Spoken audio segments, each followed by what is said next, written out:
오늘은 날마다 새롭게 라는 제목으로 말씀을 나누고자 합니다. 한번 따라해 보세요. 날마다 새롭게. 날마다 새롭게.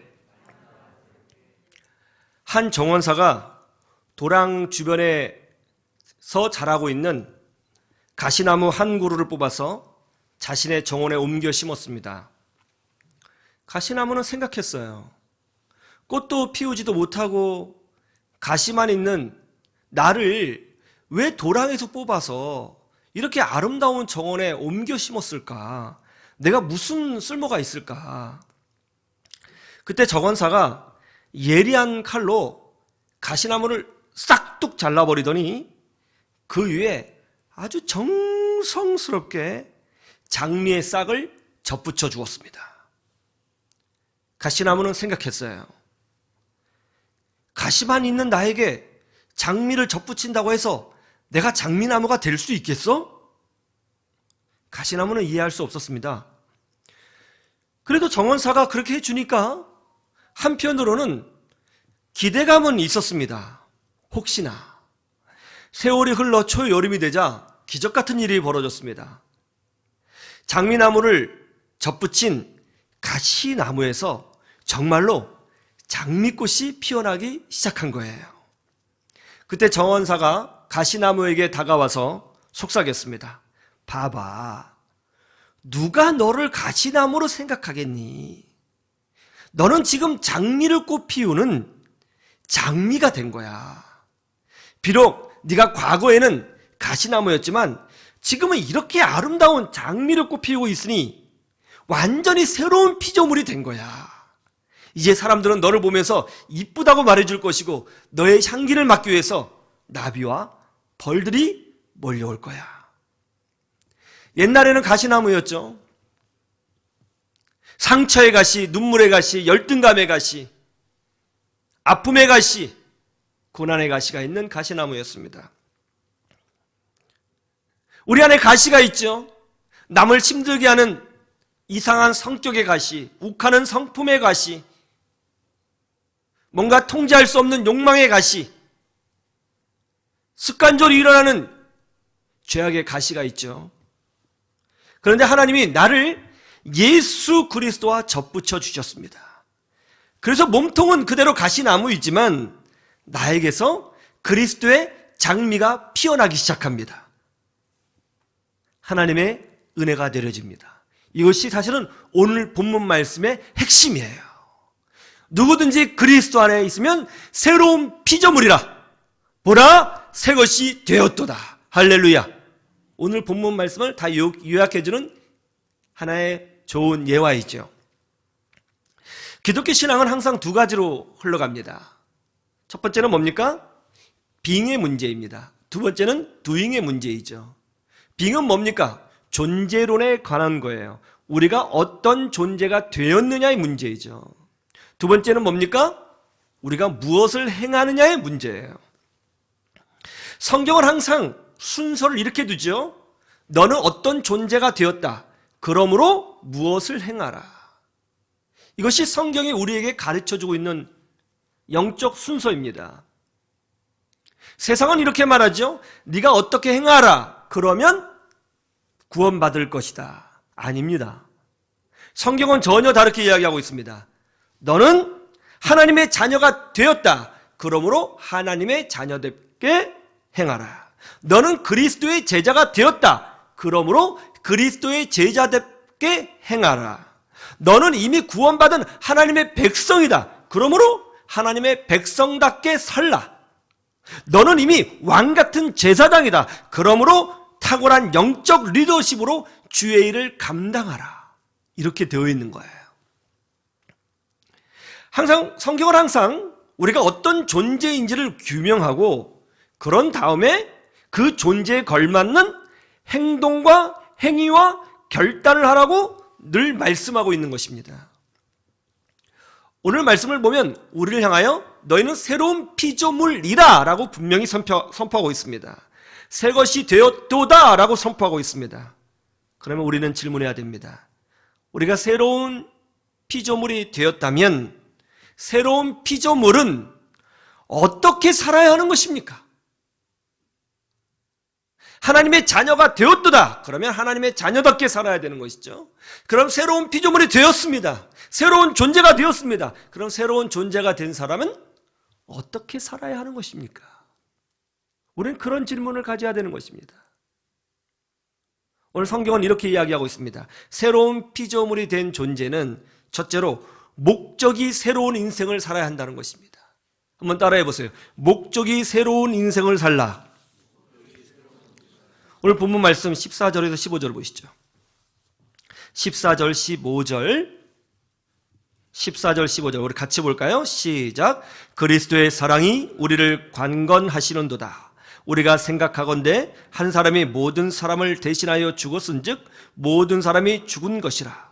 그가 모든 사람을 대신하여 죽으심은 살아있는 자들로 하여금 다시는 그들 자신을 위하여 살지 않고 오직 그들을 대신하여 죽었다가 다시 살아나신 이를 위하여 살게 하려 함이라. 아멘. 14절에 한 사람이 나오죠. 여러분, 여기서 이 한 사람은 누구입니까? 예수 그리스도입니다. 예수님이 모든 사람을 대신하여, 우리를 대신하여 죽으셨습니다. 어디에서요? 십자가에서 죽으셨습니다. 그래서 이제 우리는 새로운 피조물로서 어떻게 살아야 한다고 성경이 말씀하고 있죠?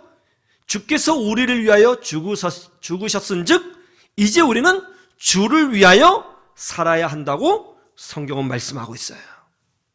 다시 살아나신 즉 부활하신 예수 그리스도를 위하여 사는 존재로 부름받고 있다고 성경은 말씀하고 있는 거예요. 이제 예수님을 믿고 죄사함을 받고 하나님의 자녀가 됐을 뿐만이 아니라 새로운 피조물로 그리스도에게 접붙여진 우리는 어떤 인생의 목적을 가지고 살아야 하는가? 예수 그리스도를 위하여 살아야 한다고 말씀하고 있는 거예요. 다른 말로 하면 가장 고상하고 가장 고귀한 인생의 목적을 가지고 사는 인생이 되라는 것입니다. 가장 가치 있고 영원하며 이 땅에서와 천국에서도 가장 복된 그런 인생의 목적을 가지고 살아야 한다고 말씀하고 있는 거예요. 여러분, 세계의 여인 마릴린 먼로를 여러분 아시죠? 미국 최고의 영화배우였습니다. 모든 남자가 흠모하는 여인이었습니다. 그리고 명예와 부와 박수갈채까지, 심지어 권력까지 가지고 있는 여자였죠. 얼마나 행복하겠어요. 모든 걸 다 가지고 있습니다. 그런데 뜻밖에도 마릴린 먼로는 행복하지 않았던 모양이에요. 그녀는 항상 주변 사람들에게 이렇게 말을 했다고 하죠. 인생이 허무해, 공허해, 행복하지 않아, 답답해, 내가 왜 사는지 모르겠어, 억지로 웃어줘야 돼. 그런 말을 하며 살았다는 거예요. 그리고 그런 공허함을 잊기 위해서 약물에 의존했던 모양입니다. 결국은 그녀가 36살의 젊은 나이에 수면제를 먹고 자살하게 되었습니다.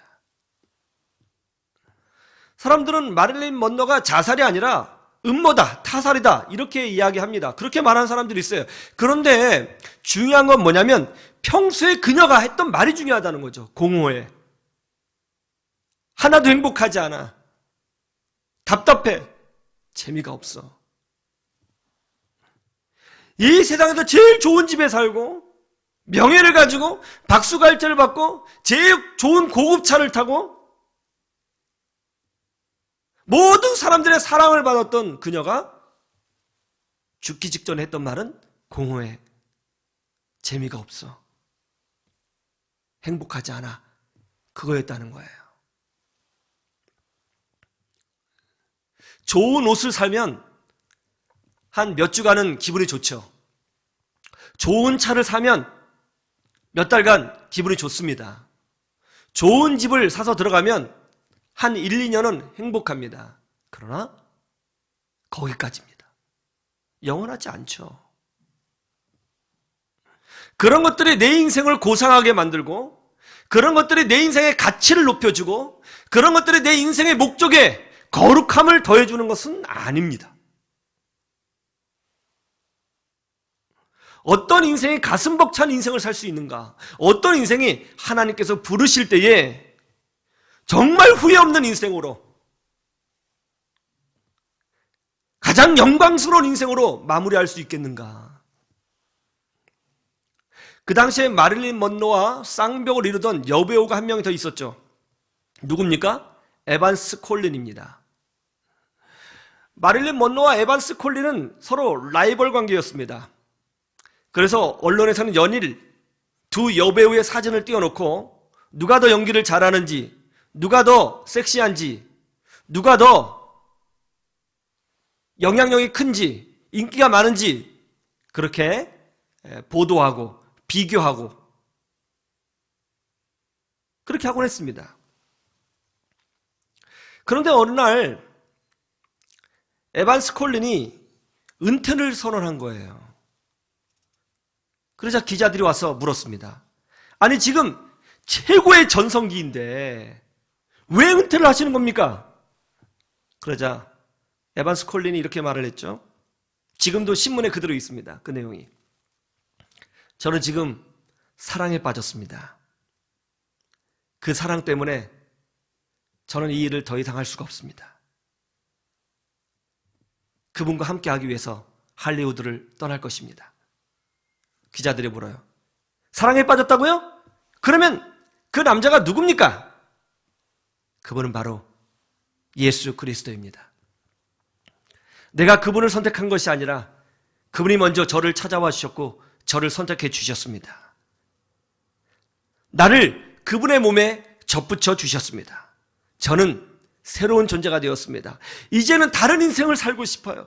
이제는 좀 더 가치 있는 인생을 살고 싶어요. 이제는 좀 더 거룩하고 고상한 삶을 살고 싶습니다. 그녀는 은퇴를 하고 놀랍게도 선교사 학교에 진학했죠. 그리고 선교사가 되었습니다. 그리고 선교사와 결혼했습니다. 그리고 선교사가 되어 아프리카로 날아갔죠. 아프리카에서 복음을 전했고요. 자기가 가지고 있는 모든 것을 다해서 교회를 세우기 시작했습니다. 그리고 92세의 일기로 하나님의 부름을 받았습니다. 그녀가 선교사 7년차 때 미국에 들어오게 되었어요. 그때 빌리 그레이엄 목사님이 에반스 콜린을 만나서 대화를 하게 되었습니다. 그때 빌리 그레이엄 목사님이 에반스 콜린에게 이런 질문을 했습니다. 자매님, 그 화려한 배우의 삶을 뒤로 하고 교회를 위해서, 주님을 위해서 사는 것 쉽지 않을 텐데 혹시 후회되지는 않습니까? 그러자 에반스 콜린이 이렇게 말했죠. 목사님 무슨 말씀이에요? 저는 지금 영국 여왕보다 행복합니다. 이것보다 더 고귀하고 더 의미 있는 인생이 있을 수 있나요? 목사님, 저는 미국 대통령이 와도 이 가치 있는 자리를 절대로 내주지 않을 겁니다. 여러분, 지난 한 해 우리는 코로나와 싸우면서 믿음을 지켜왔죠. 교회를 지키기 위해서, 우리의 가정을 지키기 위해서, 우리 자녀를 신앙으로 지키기 위해서 발부둥 치고 기도하고 노력했습니다. 잘하신 겁니다. 굉장히 잘하셨습니다. 2021년도 한 해에도 우리 하나님이 동일한 은혜로 지켜주실 줄로 믿습니다. 지금 자리에 오셨는데 내년 한 해 정말 새로워진 존재로서 가치 있는 인생이 무엇인지, 어떤 것이 내 인생을 의미 있게 만들 것인지, 얼마큼 오래 사느냐 짧게 사느냐의 문제가 아니라 얼마큼 의미 있는 인생을 사느냐의 문제 아니겠어요? 얼마큼 의미 있는 인생을 사느냐에 관심을 두면서 주를 위해 살아갈 수 있는 그런 믿음의 사람으로 세워지기를 주님의 이름으로 축원합니다. 두 번째, 어떻게 하면 새로운 존재로서, 피조물로서 살 수 있느냐. 본질이 새로운 인생을 살라고 오늘 성경은 말씀하고 있어요. 한번 따라해 보세요. 본질이 새로운 인생을 살라. 19절 말씀을 보시죠. 19절 같이 볼까요? 시작. 곧 하나님께서 그리스도 안에 계시사 세상을 자기와 화목하게 하시며 그들의 죄를 그들에게 돌리지 아니하시고 화목하게 하는 말씀을 우리에게 부탁하셨느니라. 화목하게 하는 말씀, 샬롬의 말씀, 이게 뭡니까? 예, 하나님과 우리가 화목하게 되는 것. 무엇으로 그렇게 됩니까? 복음으로 되는 것입니다. 복음. 복음을 전파하라는 것이죠. 그것이 새롭게 된 인생의 본질이라는 것입니다. 사도 바울이 그렇게 살고 있다는 거예요. 새로운 피조물, 새로운 창조를 경험한 우리는 무엇을 본질로 삼아야 되는 것입니까? 예, 복음을 전하고 예배하고 다음 세대를 말씀으로 양육하는 것. 바로 그것이죠. 그것이 우리의 본질이면서 동시에 교회의 본질이죠. 제가 어떤 병원에 갔는데 집사님이 그 병원에 누워 계시면서 저한테 이런 말을 하더라고요. 목사님, 이 병원 돌팔이 같아요. 그런데 카페는 참 좋아요. 제가 그 말 듣고 웃었어요. 여러분, 이게 말이 돼요? 병원의 본질은 뭐예요? 병을 잘 고쳐야죠. 아니, 병원이 카페가 좋으면 무슨 의미가 있겠어요? 병원인데 사람은 죽어나가는데 커피가 너무 맛있어. 이건 이상한 겁니다. 병원의 본질은 사람을 잘 고치고 살리는 거예요. 그래서 병원장은 모든 노력을 다해서 어떤 비용이 들더라도 좋은 의사를 모시고 와야 되는 거예요. 그게 본질이거든요. 그걸 잘해야 되는 거예요. 거기에 들어가는 에너지를 아끼면 안 되는 것입니다. 어떤 학원은 이런 학원이 있죠. 그 학원에 갔더니 시설이 너무 좋은 거예요. 시설은 너무 좋은데 아이들이 공부를 하나도 안 해요. 효과가 없어요. 이것도 좀 웃긴 거죠. 학원이 시설이 나쁜 것보다는 좋은 게 훨씬 낫죠. 그러나 시설을 좋게 하는 이유는 아이들의 학업 수준을 높이기 위해서 시설을 좋게 한 겁니다. 그런데 잘 가르치지도 못하고 잘 배우지를 못해요. 본질을 잃어버린 거죠. 이거는 학교로서 학원으로서 본질을 상실한 겁니다. 어떤 교회가 이런 교회가 있습니다. 사실은 이런 교회가 정말 많죠. 건물이 크고 화려한데 말씀과 예배에 은혜가 없습니다. 수십억을 들여서 교회 인테리어를 멋지게 했는데 예배에 기쁨이 없습니다. 교회 건물을 리모델링해서 멋지게 증축했는데 예배에 감격이 있고 말씀의 은혜도 없고 선교하지도 않고 다음 세대가 죽어서 주일학교가 없는 교회가 있습니다. 이 얼마나 기가 막힌 얘기예요? 그런데 이 기가 막힌 이야기가 현실 아닌가요? 본질을 잃어버리면 사실은 존재의 가치를 잃어버리는 것입니다. 우리의 본질이 무엇입니까? 복음을 전하고, 즉 생명을 살리고, 우리 자녀들을 정말 다윗처럼 에스더처럼 사도 바울처럼 양육하기 위해서 노력하고, 그리고 예배의 은혜가 있기 위해서 예배에 집중하는 것. 그것이 우리의 본질 아닌가요? 여러분, 이것만 잘해도요, 나머지 좀 못해도 괜찮은 거예요. 이게 본질이에요. 저는 우리 교회가 참 자랑스럽습니다. 우리 교회가 참 좋아요. 작년에 한 집사님이 제게 찾아왔습니다. 아이를 오직 믿음으로 키우고 싶다면서 오직 신앙 중심의 대안학교로 아이를 보내겠다는 겁니다. 제가 정말 큰 감동을 했습니다. 여러분, 쉬운 거 아니거든요. 쉬운 거 아닙니다. 그 안에 은혜가 충만하기 때문에 그런 결단을 하는 거죠. 우리 교회 아이들 중에는 신학교에 가겠다고 결단한 아이들이 있습니다. 이거 정말 은혜로운 거예요.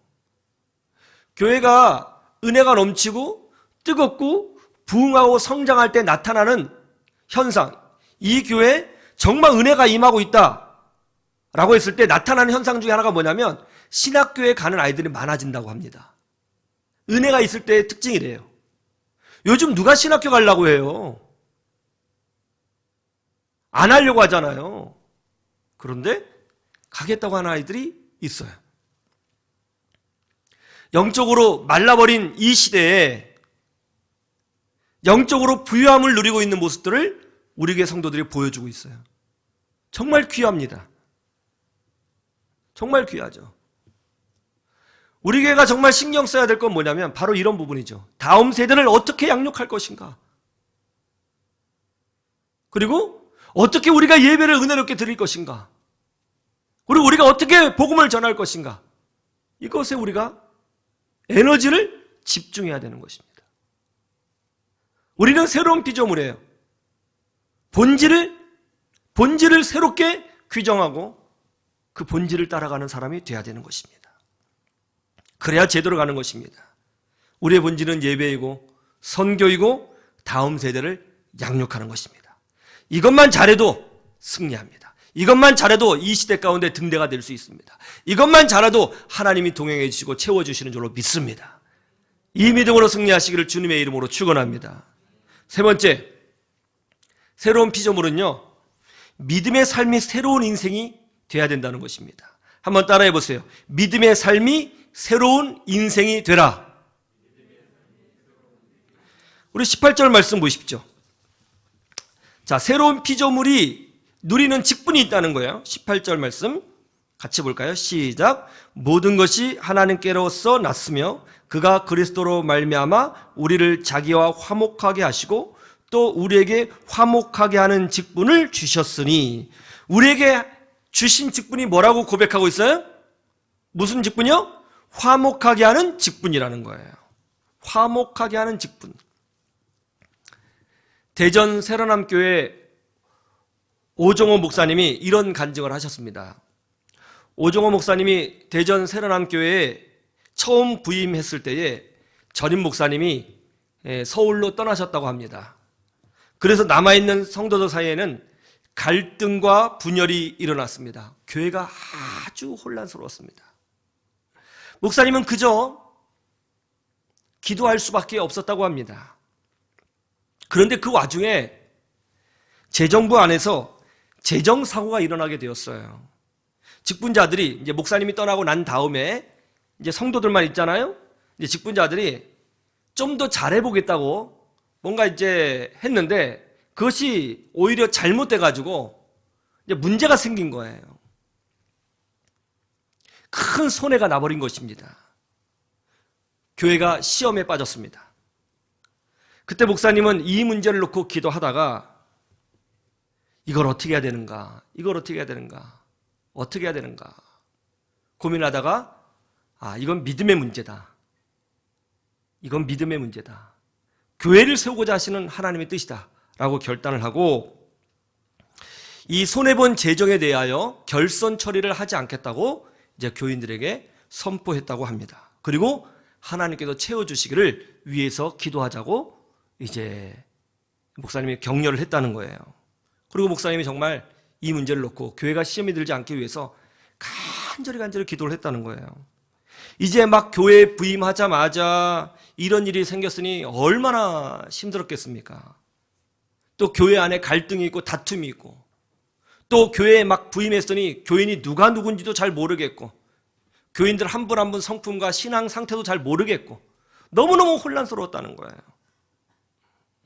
그때 하루는 교회에서 이 문제를 놓고 열심히 뜨겁게 기도를 하고 이제 집에 이제 사택에 들어갔는데 김용태 장로님이라는 분이 밤중에 찾아왔다는 겁니다. 그럼 장로님이 목사님에게 좀 드릴 말씀이 있다고 하더라는 거예요. 그거 들어오시라고 해서 이제 거실에 앉아서 이제 이야기를 하는데 장로님이 이렇게 말씀하시더래요. 목사님, 제가 사실은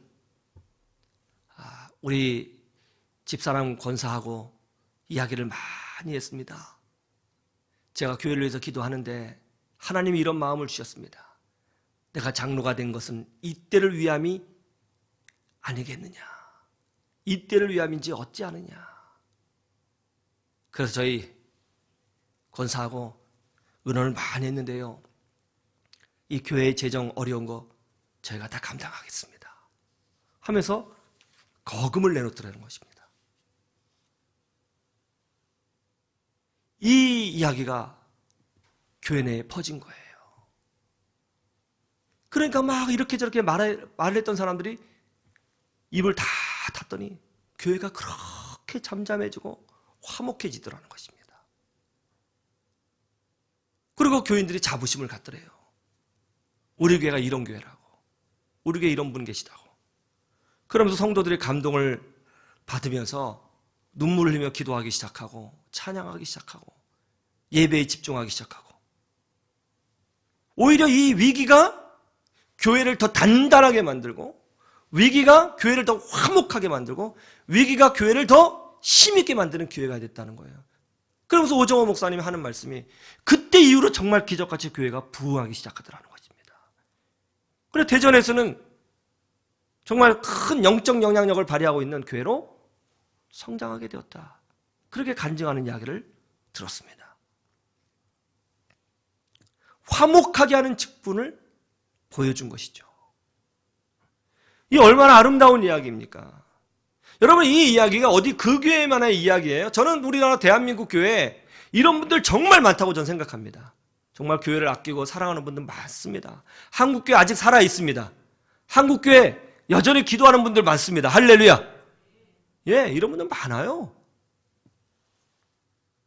저는 우리 교회도 그런 교회 중에 하나라고 저는 생각합니다. 정말 많은 분들이 교회 화목을 위해서 기도하고 애를 쓰고 또 돌보고 또 침묵하고 간구하고 헌신하고 있습니다. 인내하고 있습니다. 오늘 졸업식이 있고 이제 모범 교사 시상식이 있는 날인데, 저는 사실 우리 교회 모든 성도분들에게 시상해주고 싶어요. 이 코로나 시대에 이렇게 믿음을 지키면서 교회를 지킨다는 게 쉬운 게 아니거든요. 그런데 그런 모습을 보여줬습니다. 대단한 일입니다. 여러분, 우리는 더 이상 가시나무가 아닙니다. 우리는 장미입니다. 우리는 예수 그리스도와 접붙여진 그리스도 안에서 새로운 피조물로 변화되었음을 믿습니다. 여러분, 우리는 가시나무가 아니에요. 장미입니다. 장미를 피워가시는 인생이 되셔야 합니다. 2020년 한 해 하나님이 엄청난 복을 주셨는데 2021년도에도 날마다 새로운 은혜와 축복을 부어주셔서 이 어려운 때에 이기게 하시고 승리케 하시고 채워주시고 열어주시는 하나님을 경험하시기를 주님의 이름으로 축원합니다. 축원합니다.